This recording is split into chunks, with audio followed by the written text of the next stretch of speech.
Okay. Hi, welcome back to Pesterquest. I started playing the pedals out on accident, but we have Ah-RAH-dia. It's pronounced Ah-RAH-dia, not Ah-RAH-dia. It's not Arabian Nights. Quit pronouncing her name wrong. What are you doing here? What are you doing on this awful planet? You walk and you don't stop walking. You walk until the moons are high in the sky and the lights from the city fade away. You walk until you can't think about anything but walking anymore. Then you zap. Zap, zap, zap, zap, zap. Who cares? You just want out of here. What's happening to you? What are these thoughts? What are these half-remembered truths? Why do all of your friends seem so fresh but so familiar? You are lost inside yourself for what simultaneously feels like both a moment and for an eternity. You stop walking and lay down. The grass feels cool in the back of your head and on your eyes. You stop walking and lay down. Your eyes feel so heavy.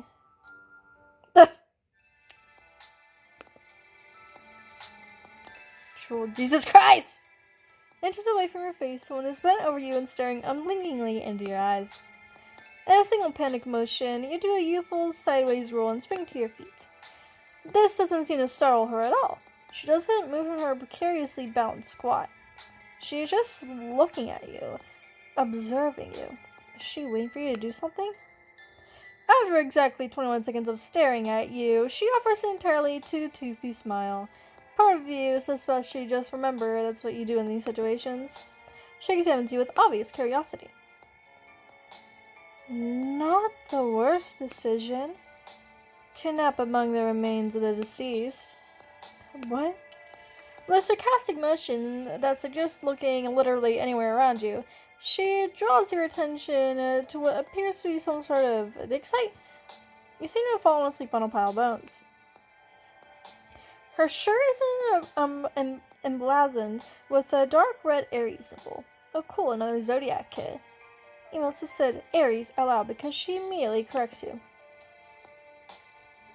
It is pronounced Ah-RAH-dia. That makes sense, although you just might cannot fathom her name being pronounced any other way. Your new potential friend Ah-RAH-dia is looking for a little, what is a polite and charming way of saying rough around the edges? Her clothes are a bit shabby, but maybe that's just normal wear and tear whenever you've been hanging out in the dirt all day. What is she doing out here in the dirt anyway? I come out here to dig up bones. Oh, like archaeology? Oh yes, that too. Bones are an important part of the life cycle. You often hear about the beauty of life, but I find that death is just as important and fascinating. The finality of death has a beauty to it. Or it used to. I want to ask what she means, but it must be written all over your face. She quickly moves on. Remains can tell us a lot about their owner's life. How they lived. How they met their end. Is that not a little wonderful? Fossils represent a finality. A moment locked in time. It is the physical that remains while the spirit moves on. Everything that made them who they were is gone. When all is said and done, it's only the bones that survive to tell the tale. And in a way, death is sort of a perfection, don't you think? They're violent and sort of peace. Nothing left but the bones. You've never thought about it that way. In fact, you suspect you may have never thought about anything as much as this girl thought about bones. Oh, bones are just one of my many interests. Yeah, you too. Big bone fan over here. I see you're also a person of exquisite taste. Oh, damn, you too? Your stomach growls a little bit. How long are you out here? I discovered your body several hours ago. I thought you might be dead, so I was watching you to confirm my suspicions. She was watching what she thought was a dead body for several hours? Yes. On the lookout for early signs of decomposition. Rot. Rigor mortis etc. Unfortunately, you are not completely dead. Thank goodness for that. I guess. Wait, what do you mean completely? There's a moment where her unbreaking, if not somewhat unsettling grin leans more toward normal. Okay, someone might describe it as normal if maybe you'd never seen anybody smile before. Like, if you were passing someone in the hallway and they would describe what a smile was to you and you were like, no, I got this. Alas, you digress. You are like me. The dead speak to you. You would do well to pay attention. A mantle of doomed souls leashed to you. I wonder just how many times you died. Died? Like bereft of life? She sits down beside you, picking up some sort of rib or femur or pelvis or whatever, and began to idly draw in the dirt. It is a crude drawing of some sort of misshapen stick person. Unrelatable.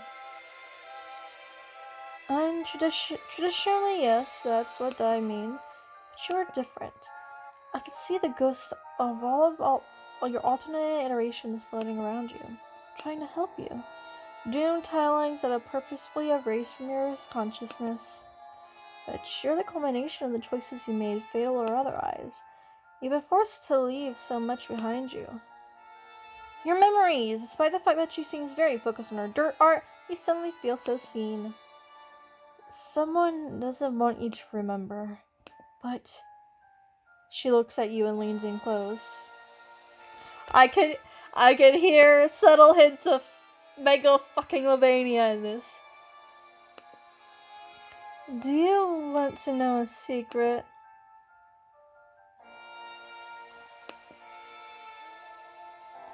You're really not following.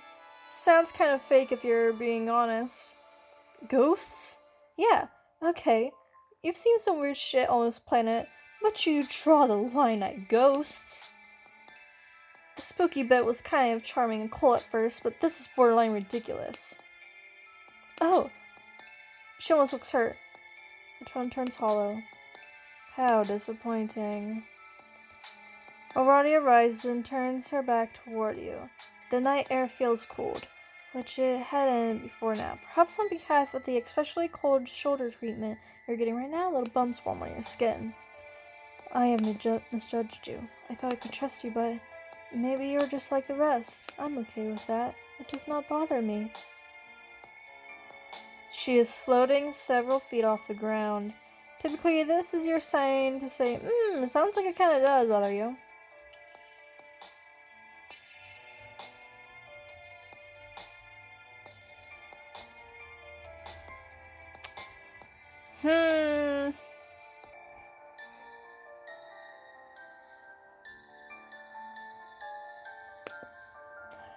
You keep quiet.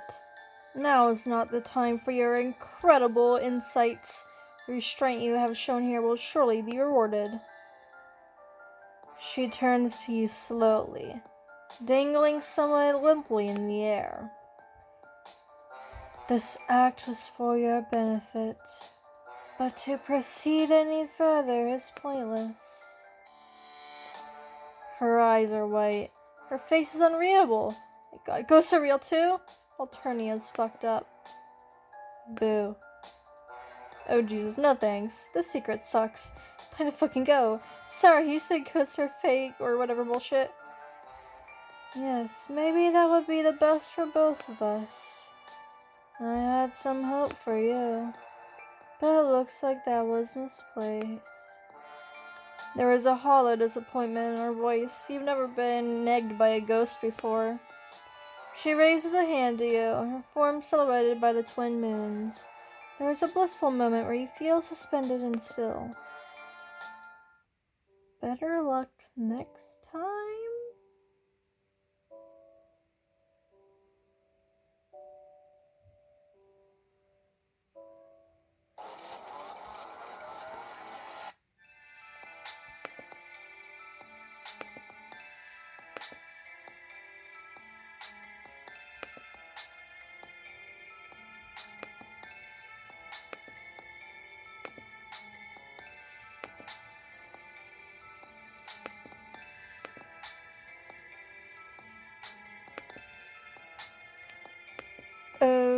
Okay.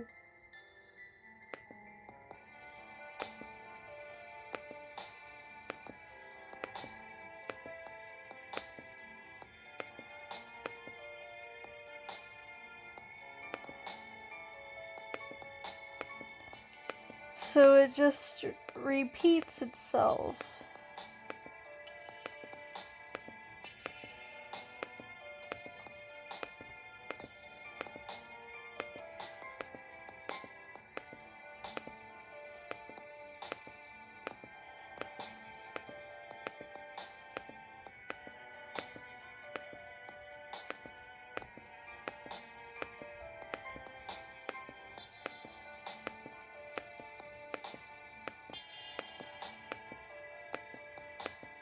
Okay, so we gotta get through all this.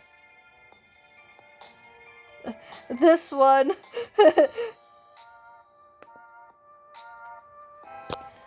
You have to admit, you are a little fascinated by this line of inquiry. You don your signature cool person facade and tell her there's nothing in this godforsaken universe that will keep you from hearing that secret. You throw in that you are going to die if you do not find out immediately. Smooth as butter, baby. You don't know how relieved I am to hear that. The way she speaks has shifted slightly. It sounds fuller, livelier. Is that good? Oh yes, I have been alive for some time now. All according to plan. When she says the word time, her eyebrows lift a little, as if she's cueing you in on a joke that seems to think you are completely familiar with. You give it a polite chuckle. What a character. She beams, and there is a moment you forget that she was talking about ghosts and secrets. They can't find us here. We have made them very mad. They can't find us here? Them? We've? Mad? Made? You don't ask for clarification on very. You're feeling pretty confident about that one. This is not the first time we have met. Though it is hard to say how long has passed since then. Time passes differently out here. Hey, a props of nothing and far be it from you to comment on someone's appearance, but why does she look so much older? Why is she wearing the magic team pajamas like John and them?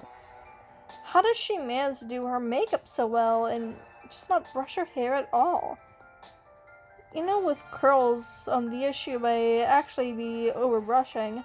You don't want to brag, but you happen to have an encyclopedic knowledge of hair care products. As she considers switching to a sulfate-free shampoo. God, you wish you had hair.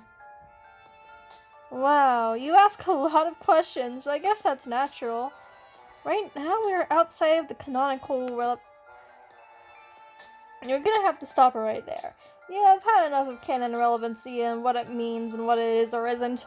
Do you people never tire of sniffing your own farts about canonical impact? Wow, rude. Yeah, you're rude now. Fuck the narrative.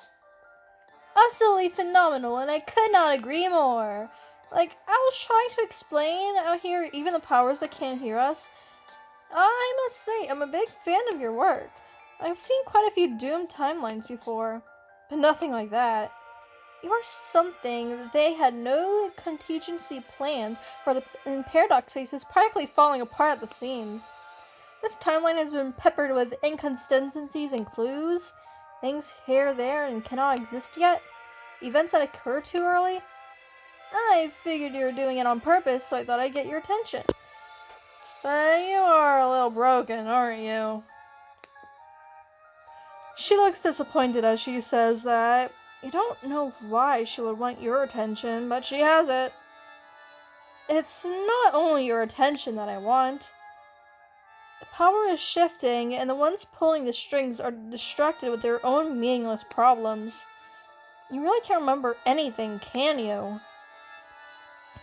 You tell her you remember some things that you can't explain. Names of things, hints of the past, whispers of ghosts. Wait, how does she know those?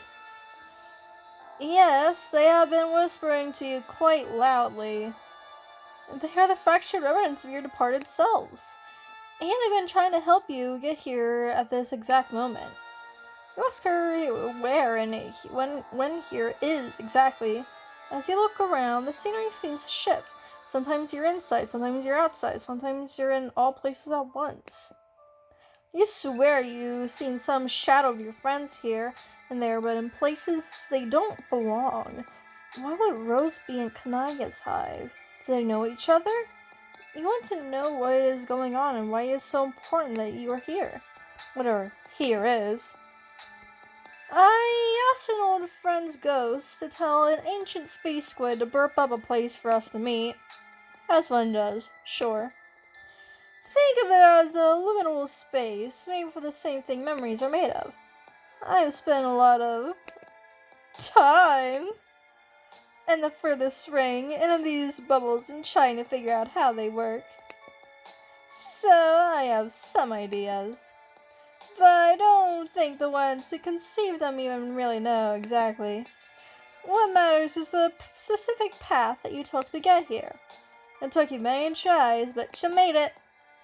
You get the feeling the more this is spelled out, the less sense it will make. Kind of spells of magic. Yeah, that's probably true of most things. And instead of explaining it to you, it was easier just to rewind things and have you try again. You're almost too embarrassed to ask how many times it took you to get it right. She puts her hand on her shoulder and shakes her head. Oh. The important thing is, you made it. I tried so many things to get you here.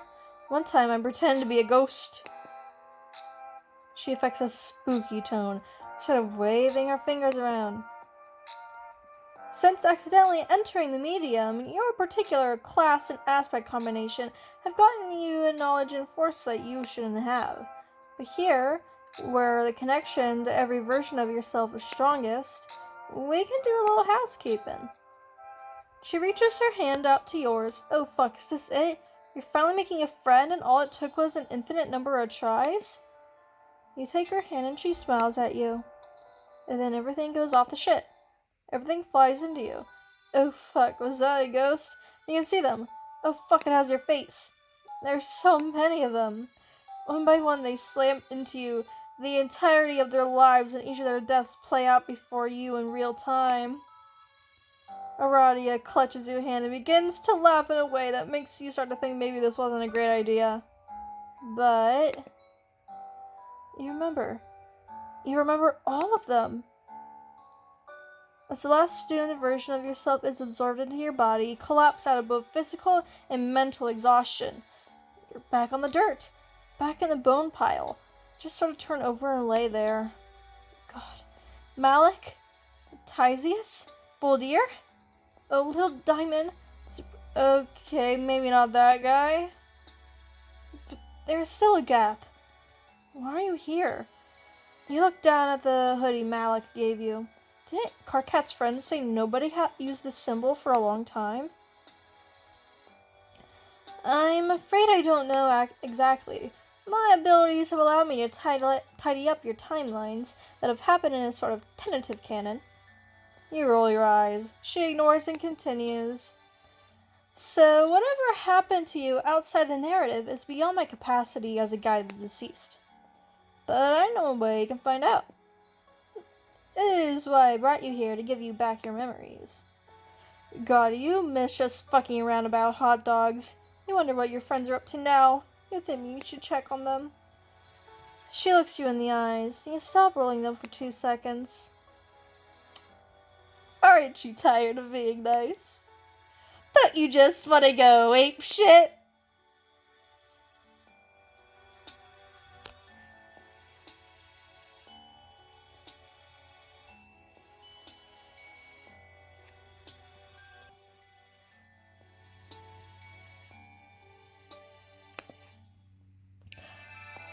You think about it for a little. You've been gone for so long, and you can go back whenever you want, right? You gotta focus on the friends, the here and now. You know what? Yeah, let's trash this place. You sit up and kick over a small pile of bones. No, my bones! Oops, sorry. She kneels down next to the carnage and just stares for a little bit. Shit, she looks completely devastated. It's actually hard to watch. You turn away. Oh, biscuits. This is no way to canonize a friendship with a good time god. What were you thinking? You're just too damn good at kicking over small piles of shit. Curse those powerful little eggs. Marvis wouldn't do something like this. That guy was cool as hell. Roddy begins to laugh in a way someone less eager for friendship might describe as a cackle. Look. She has arranged the bones down to an outlandish, not slightly vulgar configuration. For once, I'm really okay with this. I was just lying to you for comedic effect. It's okay, you can laugh. Try with me, say ha. Ha. Now say it again. Ha. There you go. I'm an apeshit more in a larger sense. I don't think any of them care about bones. They're lost. If you really want to see things fall apart, I can lead you to where you need to be. You don't know who they are, and you don't give an absolute fuck. Fuck this place. Fuck whoever took your memories. Let's go absolutely buck wild up in this piece. You kick some dirt and you don't even care. Ah-RAH-dia produces a series of abstractions from thin air, some sort of giant Ouija board. The line spells out sickle, but in Alternian, which you still don't understand why you can read, but you know not the weirdest shit happening right now. Carcass's rambunctiously colored sickle appears midair. She hands it to you and excitedly takes your other hand. Let's go! Over the next few hours, you teleport around both Alternia and Earth, dropping a bunch of seemingly random objects in nonsense places, being careful not to be seen. You change the gift itinerary and with John's dad's PDA, you sign the kids up for a cell phone plan. Are you just doing chores? This really feels more like running errands than breaking anything. Trust me, they're going to notice, and oh, I bet they're gonna be so steamed. You personally guarantee nobody in their right mind would care about any of this, but the moment the words leave your mouth, something in the distance cracks. You don't see it, you don't hear it, you feel it. You zap to the next location. You see Vriska's lipstick, and there it is again. A crack. You almost can't believe it. This stupid plan is working. I guess the devil really is in the details. Next to you, Ah-RAH-dia looks absolutely thrilled. Subtle changes in the timeline can have big repercussions, but nothing like this. They usually just create a doomed offshoot, but this is a whole doomed reality. Don't you know what that means? You tell her that you can't totally know what it means, but just in case she doesn't know, she should explain it yourself. If you just keep up whatever it is you've been doing, this whole place is going to come down. Hup. Ah-RAH-dia lifts the air conditioning unit and throws it into the stratosphere with her mind. Wow, that's fucked up. She sits on the edge of the roof, looking over the city. Thank you. This was fun. A faint crack forms in the sky. The curtains of space and time pull you back to reveal a nothingness that does not really make you feel as though you had hoped. But there is still a bit for you to do. You still have a few more friends to make. But that's it? You put a crack in reality and then just go back to spending time with some teens? Yeah. Aren't you also sort of a teen? You explained it was never very clear, actually. Well, the answers you want are at the end of your path. The only way to find them is to get them to come to you. And they will. It'll all make sense then. You wish that were true. You sit next to her, your legs dangling over the edge of the molding. Before your eyes, a crack in the sky appears to be sewn shut, almost as quickly as it appeared. She was right, something is happening. The two of you sit in each other's company for what feels like both a moment and an eternity.